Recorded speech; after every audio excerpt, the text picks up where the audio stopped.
안녕하십니까? 오늘은 나를 보내소서라는 제목으로 함께 말씀을 나누겠습니다. 예수님께서 제자들과 함께 거라사 지방에 도착하셨을 때 귀신 들려 미친 두 사람을 만나셨습니다. 그들의 비참한 상황이 성경에는 이렇게 기록되어 있습니다. 마가복음 5장 1절로 5절입니다. 예수께서 바다 건너편 거라사인의 지방에 이르러 배에서 나오심에 곧 더러운 귀신 들린 사람이 무덤 사이에서 나와 예수를 만나니라.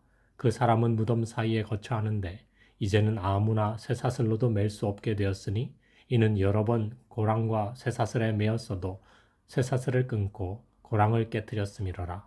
그리하여 아무도 저를 제어할 힘이 없는지라. 밤낮 무덤 사이에서나 산에서나 늘 소리 지르며 돌로 제 몸을 상하고 있었더라.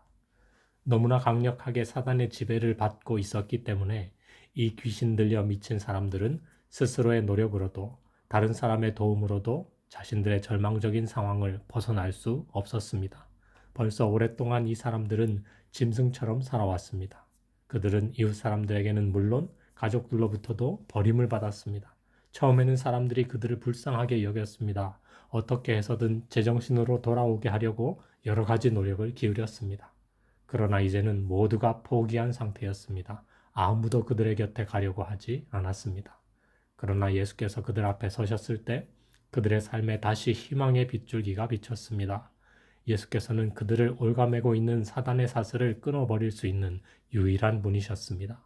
예수께서 그들을 지배하고 있는 귀신을 꾸짖으시고 그들에게 나오라고 명령하셨습니다. 두 사람을 지배하던 귀신들은 근처에 있던 돼지떼에게로 들어갔고 미친 돼지들이 쏜살같이 달려 모두 바닷물 속으로 들어가 죽고 말았습니다. 그러자 돼지를 치던 사람들이 거라사 동네로 달려가 이 사실을 알리게 되었고 많은 사람들이 이 놀라운 사실을 눈으로 확인하기 위해 예수님이 계신 곳으로 달려왔습니다. 그들의 눈앞에는 정말 믿을 수 없는 광경이 펼쳐져 있었습니다. 미쳐서 도저히 접근할 수 없었던 두 사람이 정말 순한 양처럼 예수님의 발 아래 앉아 있었습니다. 쇠사슬로도 붙잡아 둘 수 없었던 두 사람이 예수님의 사랑에 붙잡혀 있었습니다. 죽음의 기운으로 가득한 무덤에만 머물던 사람이 생명의 주인이 되시는 예수님 앞에 엎드려 있었습니다. 옷을 벗어 던지고 짐승처럼 살던 두 사람이 단정하게 옷을 입고 예수님의 말씀을 기다리고 있었습니다. 참으로 놀라운 광경이었고 믿기 어려운 기적이었습니다. 그들은 예수님의 능력에 압도되었습니다. 그래서 사람들의 마음에 예수님에 대한 두려움이 일어났습니다. 하지만 그들의 마음을 심란하게 하는 다른 문제가 있었습니다. 그들의 재산인 돼지가 다 죽어버린 것입니다. 2,000마리나 되는 돼지떼가 모두 바다에 뛰어들어 몰사했기 때문에 거라사 동네 사람들로서는 보통 손해가 아니었습니다. 미쳤던 사람이 제정신으로 돌아온 것은 반갑고 좋은 일이었지만 자신들의 소중한 재산인 돼지를 다 잃어버린 것은 참을 수 없는 일이었습니다. 생각할수록 속상하고 화가 나는 일이었습니다. 그래서 삼삼오오 모여서 대책을 논의하기 시작했습니다. 예수님이 자기들의 마을을 더 오래 계시면 이번에는 다른 재산을 잃어버리게 되지 않을까 걱정이 되었습니다. 결국 그들은 예수님을 빨리 떠나게 해야 한다는 결론에 도달했습니다. 마가복음 5장 17절 말씀입니다. 저희가 예수께 그 지방에서 떠나시기를 간구하더라. 예수님께서 귀신 들려 미친 두 사람만을 구원하기 위해 거라사에 오신 것은 아니었습니다. 예수께서는 두 사람을 고치는 이적을 통해 거라사의 모든 사람을 구원하기 원하셨습니다. 그러나 거라사 동네 사람들이 예수님을 거절하기로 뜻을 모았기 때문에 예수님께서는 더 이상 그곳에 머물러 계실 수 없었습니다. 예수님은 당신을 필요로 하는 어떤 곳도 지나치지 않으시지만 또한 당신을 거절하시는 어떤 곳에도 머무르실 수 없으시기 때문에 거라사 지방에서의 복음 사업은 시작과 동시에 끝나게 되었습니다. 이제 거라사 사람들은 더 이상 예수님의 말씀을 들을 수 없게 되었고 예수님이 주시는 은혜와 축복을 받을 수 없게 되었습니다. 작은 이익에 사로잡힌 거라사 사람들은 진정한 이익을 포기한 것입니다. 그렇다고 해서 거라사 지방의 복음 사업을 이대로 끝나게 할 수는 없었습니다. 예수님은 떠나가시지만 누군가는 남아서 예수님의 일을 해야 했습니다. 예수님은 거절당했지만 거절당하지 않은 누군가가 이 일을 해야 했습니다. 그 사람이 누구입니까? 오늘 본문 마가복음 5장 18절부터 20절의 말씀입니다. 예수님께서 배에 오르실 때에 귀신 들렸던 사람이 함께 있기를 간구하였으나 허락지 아니하시고 저에게 이르시되 집으로 돌아가 주께서 내게 어떻게 큰 일을 행하사 너를 불쌍히 여기신 것을 내 친속에게 고하라 하신대. 그가 가서 예수께서 자기에게 어떻게 큰 일 행하신 것을 데가볼리에 전파하니 모든 사람이 기이히 여기더라. 귀신 들렸던 두 사람은 자신들의 인생을 바로 잡아주신 예수님께 자신들의 삶을 전부 바치기로 작정했습니다. 자신들의 집으로 돌아가 가족들과 함께 사는 삶을 사는 대신 예수님의 제자가 되어 예수님을 따라다니기로 결심했습니다. 그리고 그것은 너무나 당연하고 자연스러운 일이었습니다. 그들이 예수님을 따라가지 않는다면, 그들이 예수님의 제자가 되지 않는다면 누가 예수님을 따라가며 누가 예수님의 제자가 되겠습니까? 그런데 예수님께서는 그 사람들의 청을 거절하셨습니다. 성경에는 허락지 아니하시고 라고 기록하고 있습니다. 제자로 받아들이는 대신에 예수님께서는 두 사람에게 사명을 주셨습니다. 집으로 돌아가 주께서 내게 어떻게 큰 일을 행하사 너를 불쌍히 여기신 것을 내 친속에게 고하라는 사명이었습니다. 거절받으신 예수님이 하실 수 없는 일을 두 사람에게 맡기신 것입니다. 경험 있고 예수님 말씀을 많이 들은 12제자가 아니라 그날 예수님을 만난 두 사람에게 그 큰 일을 맡기셨습니다. 그리고 그들은 예수님의 명령에 순종합니다. 시대의 소망에는 이렇게 기록하고 있습니다. 시대의 소망 2권 50쪽입니다. 그러나 그들은 예수가 메시아라는 증거를 자신의 몸에 지니고 있었다. 그들은 저희가 아는 것, 곧 그리스도의 능력에 관하여 보고 듣고 느낀 것을 전할 수 있었다.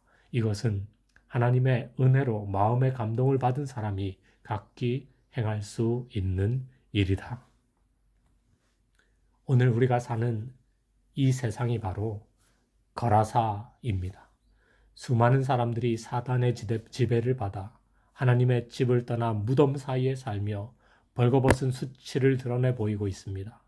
예수께서 찾아오셔서 그들을 구원하시지만 사람들은 예수께서 떠나시기를 요구합니다. 예수님이 있어서 손해라고 생각하기 때문입니다. 예수님이 있어서 피곤하다고 생각하기 때문입니다. 예수님은 이 세상에 구원의 선물을 주기 위해 오셨지만 사람들은 그 선물을 거절하고 외면합니다. 그리고 떠나가 주시기를 요청합니다. 거라사 동네 사람들처럼 말입니다. 거절 받으시는 곳에서 예수님은 떠나가십니다.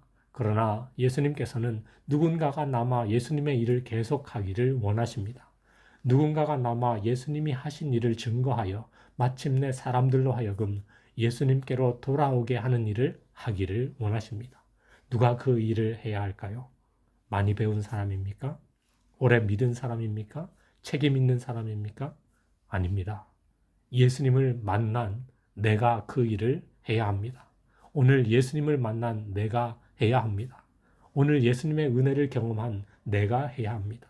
오늘 예수님이 주시는 구원을 받은 내가 해야 합니다. 많이 배운 다음에, 많이 경험한 다음에, 많이 익숙해진 다음에가 아니라 지금 해야 합니다. 저는 이 시간 우리의 주변을 생각해 봅니다. 내가 살고 있는 곳도 거라사 동네와 크게 다르지 않습니다. 지금 우리가 사는 이 시대, 이 지역, 이곳은 거라사와 같은 곳입니다. 예수님이 귀찮고 차라리 떠나시기를 바라는 곳, 그런 곳에 우리가 있습니다. 우리의 마을, 우리의 일터, 우리가 아는 사람들이 모이는 그곳에 마치 거라사처럼 변하여 사람들이 예수를 외면하고 돌아보지 않습니다. 이렇게 힘들고 어려운 환경 가운데 우리가 살아가지만 예수님은 복음 사업을 결코 중단하시지 않으십니다. 누군가가 예수님의 사역을 계속하기를 원하십니다. 내가, 저와 여러분이 하기를 원하십니다. 내가 하라고 말씀하십니다. 내가 남아라고 말씀하십니다. 거라사와 같은 어려운 우리의 시대에도 여전하지만 우리 모두가 그리스도를 증거하는 일에 지혜롭고 용감하고 적극적인 그리스도인 되기를 기도합니다. 그리스도의 사랑을 나누는 일을 두려워하지 마십시오. 구원의 소망, 영생의 기쁨을 나누어 주는데 적극적인 사람이 되십시오. 그것이 하나님의 뜻이며 예수께서 우리에게 맡기신 사명입니다. 주님이 힘이 부족하셔서 우리에게 도움을 요청하시는 것일까요? 아닙니다. 이것은 주님의 일이며 주님이 하셔야 하고 주께서 하시면 순식간에 다 마치실 수 있는 일입니다. 그러나 이 복음 사업에 우리가 동참하기를 원하십니다. 왜 힘도 없고 부족한 우리를 굳이 사용하실까요? 이 일을 통해 우리는 하나님의 성품을 배우고 닮아가게 될 것입니다. 한 영혼을 향한 아버지 하나님의 애끓는 심정을 경험함으로 신의 성품에 참여하는 자들이 될 것입니다. 우리는 훈련받고 있습니다. 우리가 작은 예수들로 거듭나기를 주님 원하십니다. 예수의 가슴으로, 예수의 마음으로, 예수의 심정으로 주님과 함께 온 우주를 다스려야 할 왕들로 부르셨기 때문입니다. 그러므로 예수님은 지금 이곳에서 우리를 통해 일하기 원하십니다. 일할 사람을 찾으시고 부르십니다. 내가 누구를 보내며 누가 우리를 위하여 갈꼬라고 말씀하십니다. 우리의 대답은 무엇입니까? 그 옛날 이사야 선지자의 대답처럼 내가 여기 있나이다. 나를 보내소서. 이것이 우리의 응답이 되기를 예수님의 이름으로 축원합니다.